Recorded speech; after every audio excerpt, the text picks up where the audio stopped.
Welcome to the INFOWARS Nightly News. I'm your host, Jakari Jackson. It's October 29th, 2014. Let's get straight into our news tonight. The CDC has finally got around to admitting what we've all suspected from the beginning, that Ebola can in fact be transmitted through the air.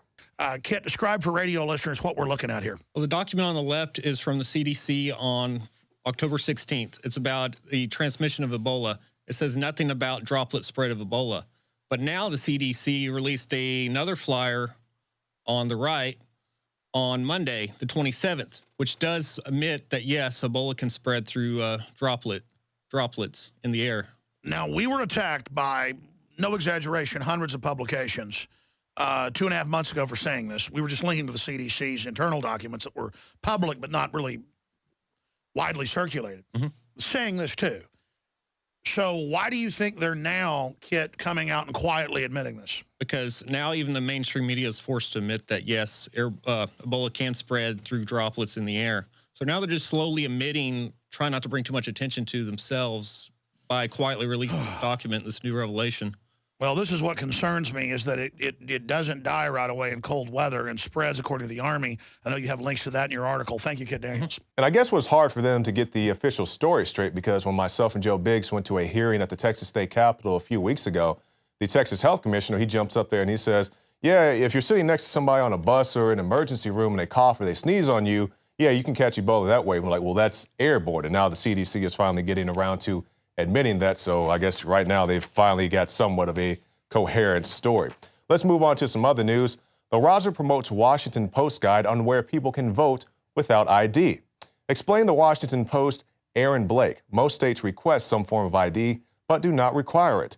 Another 20 states don't require identification, and they do have a graphic if you want to see those states. The Chicago chapter of Asian Americans Advancing Justice tweeted Blake's article with the message, reminder, Illinois does not require voter ID to cast a ballot, along with the pro-Democrat hashtag turnout for what. The tweet was helpfully retweeted by the National Council of La Raza, of course, being one of the country's foremost pro-amnesty Hispanic immigrant organizations. But even Obama is acknowledging how easy or how ripe the system is for voter fraud when he came out and said, you can only vote once. So, 1 week, Wisconsin. 1 week. 1 week from today, you get to choose a new governor.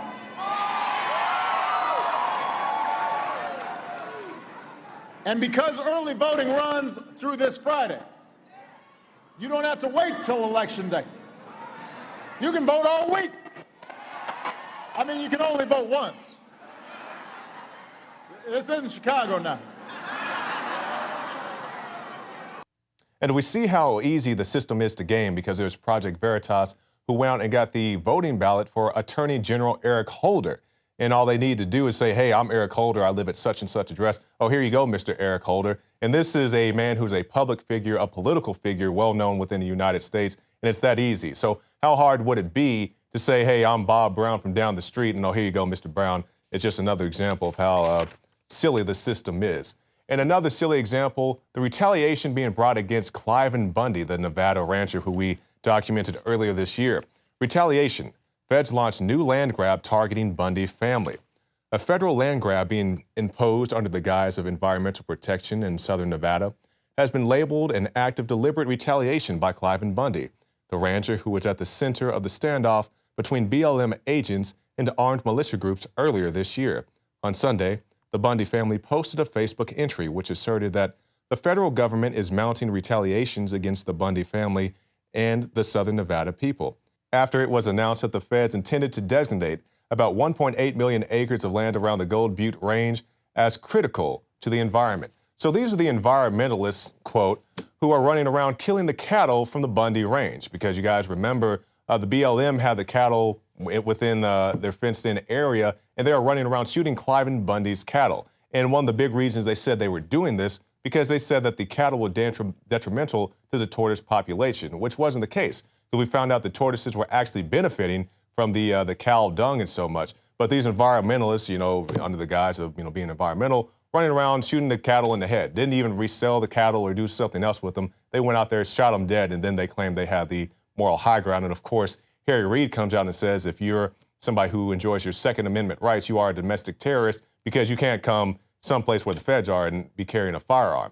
And of course, you have bad apples everywhere, bad apples in Ferguson. As with any situation, they chose to focus on the worst of the worst, the provocateurs, people who are trying to kick up stuff, completely ignoring the peaceful people who just happen to be there with their firearms. But, Harry Reid does what he wants, and hopefully we'll get the Bundy family on later this week, maybe sometime next week, to talk more about their experience. And our last story for the night before we go on to some more special reports, students suspended over pellet gun Facebook photo. So this is a student, he's posing with his girlfriend with their pellet guns. Now, keep in mind, this is a photo taken at their house. So the only thing the kids did wrong, according to the school, was they put homecoming 2014. And the school said, well, that's a threat against the school, even though the pictures were taken at the home of the student. So just reminds everybody out there that you can't eat your Pop-Tarts the wrong way. You can't play with a airsoft gun in your own front yard. You can't bring a bubble gun to school. If you bring an umbrella to school, they may just lock it down or cancel school for the day. And now they will suspend you if you take a picture in your own home holding an airsoft gun, because that's freedom in the United States of America. And coming up, we'll have a very special report from Rob Dew, very interesting, documenting how police are arresting people, even though they know that there is no law being broken at the time of the arrest, other than the officer acting very unconstitutionally. And also, Anthony Gucciardi and Dr. Group asked the question, are crisis actors being used to boost the Ebola scare? Stay tuned. This is the INFOWARS Nightly News. The globalist social engineers are not just targeting us with propaganda. They are manipulating our genetics. We are being targeted at every level by estrogen mimickers that lower our testosterone and other hormones and natural compounds that the body needs. After consulting top doctors, nutritionists, pharmacists, and others, we have developed what I believe is the ultimate non-GMO organic super male vitality formula, sourced from powerful organic herbs and then concentrated for maximum potency. Super Male Vitality was developed to activate your body's own natural processes instead of using synthetic chemicals. Super Male Vitality by INFOWARS Life is so powerful that I only take half the recommended dose. For a limited time, we are offering 15% off Super Male Vitality at InfoWarsLife.com to introduce you to this powerful supplement. Visit InfoWarsLife.com today to secure your Super Male Vitality. InfoWarsLife.com. Hi, I'm Dr. Group. Today, I'm proud and excited to announce a new product to the INFOWARS Life product line. Introducing the first proprietary oxygen-based intestinal cleanser, Oxy Powder. Backed by real FDA-approved phase 1, 2, and 3 clinical trials. People are suffering from all kinds of digestive issues these days. All the toxins from the air, the food, the water, everything that you're exposed to on a daily basis ultimately ends up in the gut or affects the gut. My main focus was to come up with a remedy for this, something that's safe and effective that anyone can take on a regular basis to keep their intestinal lining clean. You have over 30 feet of intestinal lining that can be compacted, that can be toxic, that can be full of parasites, fungus, bacteria. What are you doing to keep that clean and flushed out? My recommendation is to clean your intestines at least 2 to 3 times a week to prevent the toxic buildup from going into your bloodstream. You owe it to yourself to take your health into your own hands and start cleansing your body today with Oxy Powder. Secure your Oxy Powder today at InfoWarsLife.com. That's InfoWarsLife.com. They say ignorance of the law is no excuse. Well, isn't that doubly true for a police officer? So you're out on the street one day and you encounter an officer and he says, "Sir, you're violating the law. I'm going to arrest you." You say, "Mr. Officer, I can tell you in explicit detail how I am not violating this law and how if you arrest me, that will be unconstitutional." He says, "Well, pretty much, I don't care. I'm going to arrest you anyway." There we go. Firearm. Any device designed and made to adapt and expel a projectile through the barrel. Keep reading. Energy generated by that substance. Keep reading. Don't mumble. Any firearm made have integral part folding knife blade. Thank you. Let's see. Thank you. You got quiet there, Sergeant. Sorry, yeah, I did notice that you stopped reading out loud. Can you tell us the part that you were reading? Yeah. The definition of firearm. Okay. What does it say? And that was Terry Holcomb being arrested at the Texas State Capitol for carrying a black powder pistol, something that is completely legal within the state of Texas. But the Texas DPS, they say, we don't care. If you just walk out here with your gun, that's not even a gun according to the 1995 law written by Jerry Patterson, we'll arrest you anyway. But it's not just here in Texas. We see this in New Jersey as well. And the cop says, if Obama doesn't follow the Constitution, we don't have to. And he says, Obama just decimated the freaking Constitution, so I don't give a damn. If he doesn't follow the Constitution, we don't have to. And this is a man who's brazenly violating the oath he swore to uphold when he said he would uphold the Constitution. So this is going on all around the United States of America. And even it's gotten to the point now that if you sing in a subway, the police will come and arrest you, even though you tell them that you're not violating any law. That's what I'm saying. There's people in the fractions of New York. Go upstairs. Woo! Hey, you can't do that. Oh!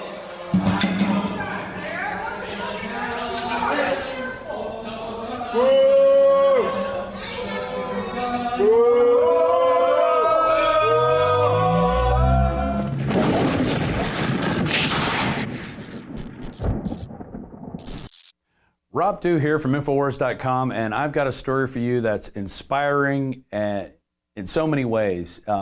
Just watching people stand up for their rights is really something that we need to talk about a lot here, and we do talk about it a lot here, but talk about it and kind of glorify it as an example of what to do when confronted by the police, especially when you know you're in the right. Let's go to the article here out of freethoughtproject.com. NYPD assault arrest musician for playing a song even after verifying he hadn't broken any laws. And there's a link there to the video called Musician Arrested for Singing in the Subway. The man's name's Andrew Killeen. We're going to have him on here in a second. And he's basically just singing for donations in the subway, something you've seen if you've ever gone to New York. You've seen people play with guitars. I've seen people playing with buckets, all kind of stuff. I've seen dance troops. I mean, it really is a place for people to perform and for these artists to make money when they're not gigging. And a cop comes up and tells him to leave. And he tells him several times. And Andrew, who's gone through this several times, decides he's finally had enough. And he starts reciting the code for the officer to look up and to show that he has the right to be there. So the officer looks up the law, actually reads it on camera. The following non-transit uses are permitted by the authority. Yes. Provided they do not impede transit activities. Yes. And they are conducted in accordance with these rules: public speaking, campaigning, leafleting, and distribution of non-commercial materials, activity intended to encourage a facility voter registration, artistic performances, including the acceptance of donations, solicitation of religious charities that are licensed by commissioner are permitted. So now Andrew is perfectly in the right. We know that. The cop knows that, yet he still proceeds to harass this man.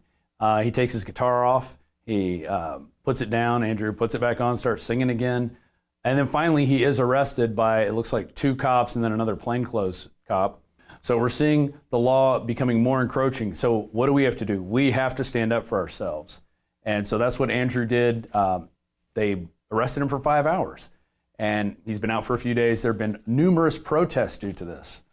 People are tired of it. And it's just one little event that happened on a subway at night somewhere. I mean, this is not anything that's big. It's not the guy standing in front of the tanks in Tiananmen Square. It's just one guy standing up for his rights, and it happened to be shot on a cell phone camera, and now it's got millions of views all over YouTube. And we are joined now by Andrew Killeen, and we'll let him talk about his story as well, and also give him a plug to his music.